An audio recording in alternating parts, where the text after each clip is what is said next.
가정마다 예배하는 곳에 하나님께서 은혜의 담비를 풍성히 내려주시기를 사모하고 기도합니다. 다 같이 신앙 고백 드리겠습니다. 나는 전능하신 아버지 하나님, 천지의 창조주를 믿습니다. 나는 그의 유일하신 아들 우리 주 예수 그리스도를 믿습니다. 그는 성령으로 잉태되어 동정녀 마리아에게서 나시고 본디오 빌라도에게 고난을 받아 십자가에 못 박혀 죽으시고 장사된 지 사흘 만에 죽은 자 가운데서 다시 살아나셨으며 하늘에 오르시어 전능하신 아버지 하나님 우편에 앉아 계시다가 거기로부터 살아있는 자와 죽은 자를 심판하러 오십니다. 나는 성령을 믿으며 거룩한 공교회와 성도의 교제와 죄를 용서받는 것과 몸의 부활과 영생을 믿습니다. 아멘. 말씀은 마태복음 14장 34절로 36절입니다. 기도합니다. 하나님을 사랑합니다. 영광과 감사와 찬송이 우리 하나님께 있습니다. 주의 보혈을 의지합니다. 우리의 모든 죄와 허물을 사하시고 가정마다 은혜를 사모하며 말씀을 사모하는 곳에 하나님 친히 함께하여 주시고 응답과 위로와 회복의 시간이 되게 하옵소서. 약속의 말씀들이 우리 삶 가운데 이루어지고 하나님께서 기뻐하는 삶 가운데 우리의 삶이 그 신앙의 깊이가 깊어지기를 원합니다. 종을 낮추시고 겸손하게 하시고 오늘도 말씀의 도구가 되게 하옵소서. 하나님께서 말씀을 보내사 유경에서 건지신다 말씀하셨사오니 은혜를 사모하고 말씀을 사모하는 모든 죄 백성들 가운데 염려와 근심이 사라지고 기쁨과 감사가 넘치게 하옵소서. 오늘도 말씀하실 하나님을 사모하는 중에 기다립니다. 예수님의 이름으로 기도합니다. 아멘. 34절 봅니다. 그들이 건너가 게네사렛 땅에 이르니 그곳 사람들이 예수인 줄 알고 그 근방에 두루 통지하여 모든 병든 자를 예수께 데리고 와서 다만 예수의 옷자락에라도 손을 대게 하시기를 간구하니 손을 대는 자는 다 나음을 얻으니라. 이 놀라운 회복과 치유의 역사가 저와 여러분 삶 가운데 나타나기를 사모하고 축원을 드립니다.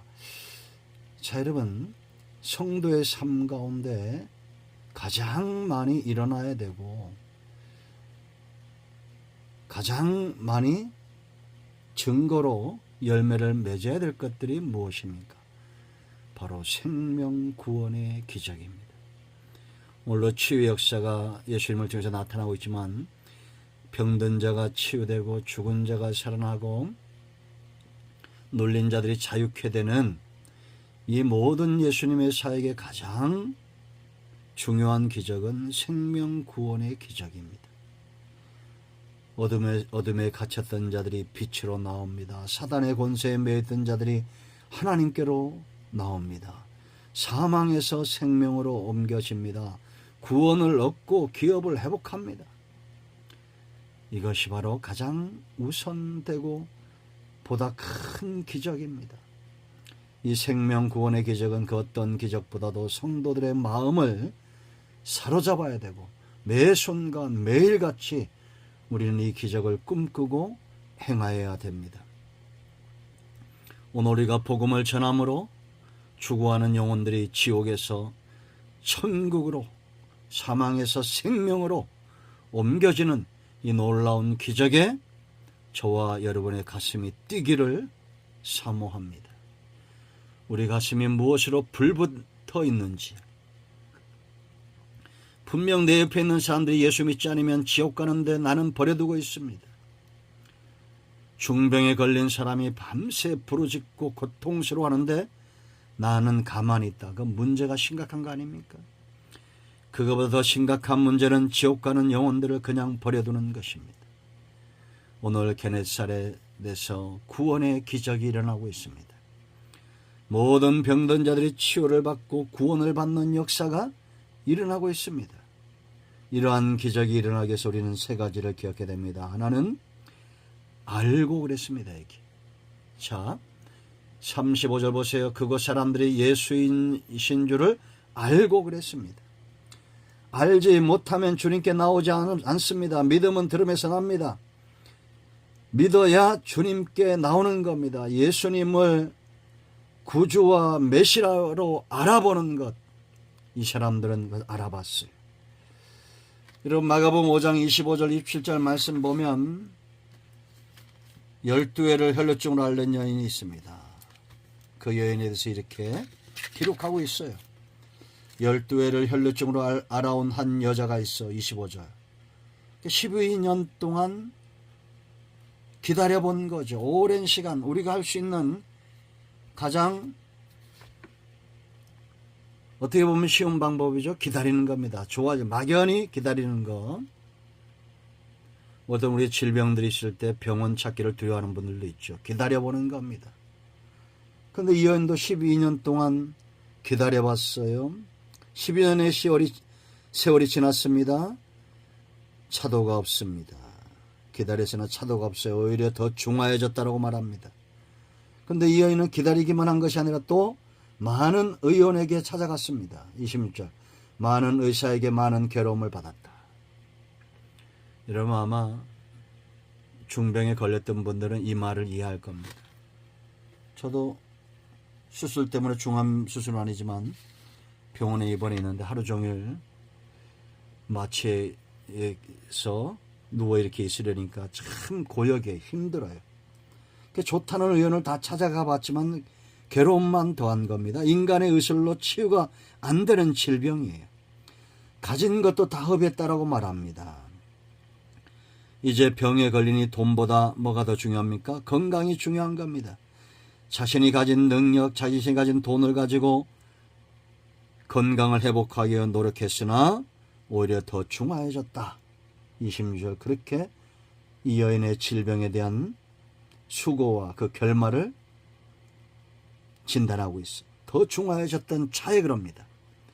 그 예수의 소문을 들었어요. 그러니까 여러분 문제가 더 중화해지고 문제가 더 커졌기 때문에 예수님에 대한 소문이 들리는 사람들이 있습니다. 어떤 이들은 더 포기합니다. 성경에 보면 고집 세면 망합니다. 우리는 문제가 커지면 커질수록 하나님을 향해서 반기를 들기보다 하나님 앞에 나아가 무릎을 꿇고 이 여인처럼 주님의 옷자락이라도 만지려고 손을 내밀어야 됩니다. 우리가 살다 보면 이러한 육적, 영적 어려움에 처할 때가 있어요. 깜깜합니다. 기다려도 해결되지 않습니다. 내 힘으로 감당할 수 없습니다. 사람들의 도움도 내가 가진 능력도 도움이 되지 않습니다. 오히려 문제는 더 커지고 있습니다. 그럴 때 주님을 알아야 됩니다. 주님에 대한 소문을 들어야 돼요. 우리의 믿음이 더 한 걸음 더 깊어져야 됩니다. 근데 이 사람들 보세요. 아는 것에 그치지 않았습니다. 35절 말씀 보면 두 번째 방법은 뭡니까? 그 근방에 두루 통제하여 모든 병든 자를 예수께 데리고 왔다. 주님을 알아보는 것에 그치거나 멈추지 않습니다. 두루 통제하고 거기서 멈추지 않고 주님께 데리고 나오는 겁니다. 우리는 예수님의 능력을 알고 보고 믿고 있습니다. 예수님이 어떤 분인 걸 알고 있어요. 천하 만민 가운데 구원 얻을 이름은 오직 예수뿐이라는 걸 알고 있습니다. 예수의 이름은 우리 응답의 이름이요 구원의 이름이요 치유와 회복과 능력의 이름임을 알고 있어요. 하나님께서 모세를 애굽에 보내실 때 무엇 가지고 가라고 그랬습니까? 지팡이가 아닙니다. 여호와 이름. 출애굽기 3장 15절 스스로 있는 자 여호와. 이 이름은 권세, 능력의 이름입니다. 구원의 이름입니다. 애굽 사람들이 이 이름을 붙들고 믿고 의지하여 애굽에서 나올 수 있는 그 이름이에요. 이 이름이 그들에게 믿어지고 여호와 하나님이 영광을 받으신 이름이 되기 위해서 그들은 40년간 대가 연단을 받아야 했습니다.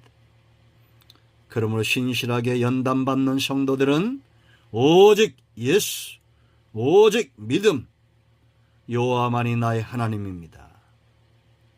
이 믿음에 서게 되어 있습니다. 여러분, 우리는 아는 것에 그치지 않고 나아가야 됩니다. 마가복음 2장 4절 5절 말씀을 보면 중풍병자가 침상에 누워있는 중풍병자가 있어요. 그런데 네 사람이 어깨에 메고 주님께 왔습니다. 주님께 와서 보니 무리가 너무 많아요. 지붕으로 올라갑니다. 지붕을 뜯고 구멍을 내고 침상을 달아내립니다. 그들은 포기하지 않았습니다. 주님은 그들의 믿음을 보셨고 중풍병자에게 치료와 죄사함을 명하셨습니다.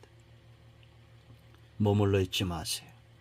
주님께 나가세요. 새벽마다 부르짖고 예배 때마다 나와 사모하고 은혜를 사모해야 됩니다. 여러분, 마지막 때는 어떤 때인지 아십니까? 누가복음 14장 23절, 주인이 종에게 말합니다. 강권하여 내 집을 채우라. 종의 사명은 강권하여 주인의 집을 채우는 것입니다. 그런데 이제 마지막 때가 되면 어떤 사람들이 이 종들에 의해서 강권적으로 데려와 채워지느냐? 악한 자나 선한 자를 다 데려왔는데 마태복음 22장 10절 말씀 보면 그들 중에 예복을 입지 않은 자들도 있었어요. 구원에 관심이 없어요. 예수님께 관심이 없어요. 그냥 큰 길로 나가서 전원 자나 병든 자나 강권하여 다 데려오는 겁니다. 성전 안을 가득 채우는 겁니다. 그것이 종의 사명입니다. 전하는 책임이에요. 데려올 책임입니다. 우리는 아는 것에 머물러 있으면 안 됩니다. 먼저 주님을 알고 구원을 체험한 자들은 이제 나아가서 누구든지 데려오고 통제하여 데려와야 됩니다. 주님께 데려와야 돼. 그러면 구원 얻을 자는 구원을 얻고 치유받을 자는 치유를 얻습니다. 예복을 입지 않은 자들은 책망을 받을 거예요. 그러나 우리는 데려와야 될 책임이 있습니다. 자, 세 번째, 이들은 주님께 와서 가만히 있지 않았어요. 믿음의 간구입니다. 30절 보세요. 다만 예수의 옷자락이라도 손을 대게 하시기를 간구했다. 간구하니 손을 대는 자는 다 나음을 얻으니라. 여러분, 간구는 어떤 것입니까? 오직 이 길 외에는 구원이 없고 이 길 외에는 응답이 없음을 알 때 나오는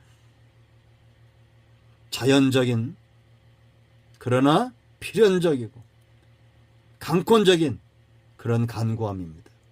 예수님 외에는 나를 구원시킬 수 없다는 이 간절함이 아까 그 혈루증 여인에게 있었습니다. 마가복음 5장 27절 28절 말씀 보면 이 여자는 무리 가운데, 혈루증은 저주받은 병이었습니다. 무리 가운데 올 수 없었어요. 그러나 그 모든 외면과 멸시를 물리치고 주님께 나와 옷에 손을 대었습니다. 왜 손을 대었느냐? 옷에 손을 대어도 구원 얻을 거라는 생각이 그에게 있어요. 믿음이 있었습니다. 손을 댐으로 능력이 주님에게서 빠져나와 그 여인이 치유가 되었습니다. 우린 그걸 알고 있어요. 여러분, 마가복음 9장 22절로 24절 말씀 보면 귀신 들린 아들을 데리고 온 아버지가 있습니다. 제자들에게 데려왔지만 아무것도 알 수 없었습니다. 예수님께 하실 수 있거든 우리를 불쌍히 여겨달라고, 은혜를 베풀어 달라고 요청합니다. 그때 예수님이 하신 말씀이 있어요. 할 수 있거든이 무슨 말이야? 믿는 자에게 능치 못함이 없느니라. 그때 이 아버지가 소리칩니다. 그 아버지가 소리질러 이르되 내가 믿나이다. 내가 믿나이다. 나의 믿음 없는 것을 도와주소서. 주님은 비로소 그 아이를 치유하십니다. 믿음의 간구는 역사가 있어요.